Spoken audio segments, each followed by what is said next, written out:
Hi, you're watching Time Warner Cable's local edition, the Sacramento Report. I'm Jaime Garza. Joining me today is Assemblymember Allan Mansoor. It's nice to have you here. Thank you, Jaime. You folks have been very busy in Sacramento with another budget battle, so to speak, here. And whether it's this budget, last year's budget, no one is ever 100% happy with what is determined to move forward with, correct? Well, that's correct, and these budgets, quite frankly, do come out at the last minute. Very little scrutiny and transparency by the public. But the Republicans did put a good balanced budget forward that had no cuts to education and no tax increases.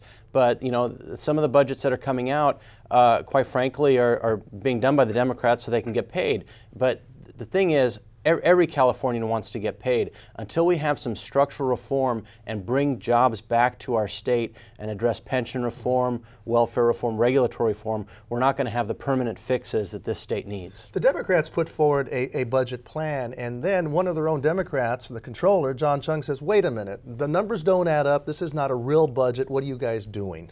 Right, you know, and I don't blame him for not wanting to pay us. We need to do our job and put a balanced budget forward, and the prior budget was not balanced.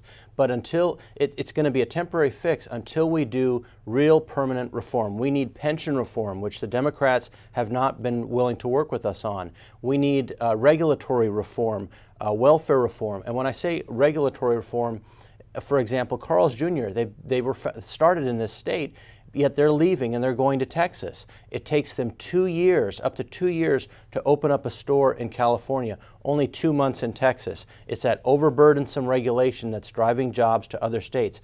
And when jobs leave, people end up on welfare or unemployment, and our tax revenues go down. When we bring jobs back, tax revenues go up. We can pay for police, fire, education, infrastructure. Let's talk about the budget as a whole. I mean, California voters passed Proposition 25, which allows the legislature to pass a budget with a simple majority vote. Right. Do you think that was a sign of frustration by the California voters saying, you know what, you guys in Sacramento take forever to pass a budget. We've had IOUs in the past, on and on and on. So they're saying, let's simplify it. Simple majority vote, we'll get the budget passed and we'll move on.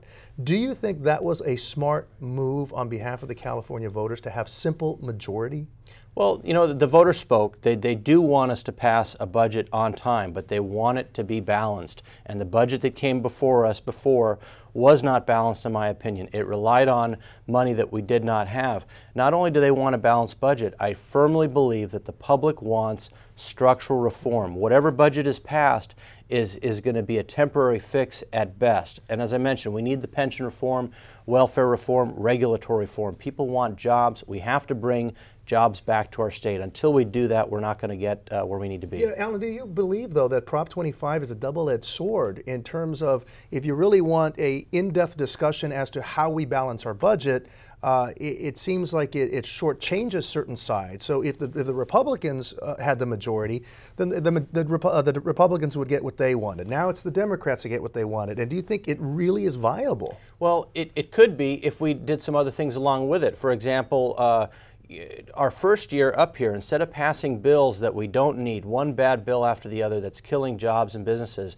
make the first year of our session budget only and have good solid discussions on the budget. Then once we get a good budget passed, the following year we can bring new legislation forward. We don't need more laws one after the other, especially when they're killing businesses and sending jobs to other states. We hear that year after year after year. Good luck to you folks. Allan Mansoor, thank you for being here, and thank you at home for watching Time Warner Cable's local edition. Don't forget, you can watch this interview as well as others by simply going to My Government on Demand. You'll find it on Channel 1, and also you can find us on YouTube now.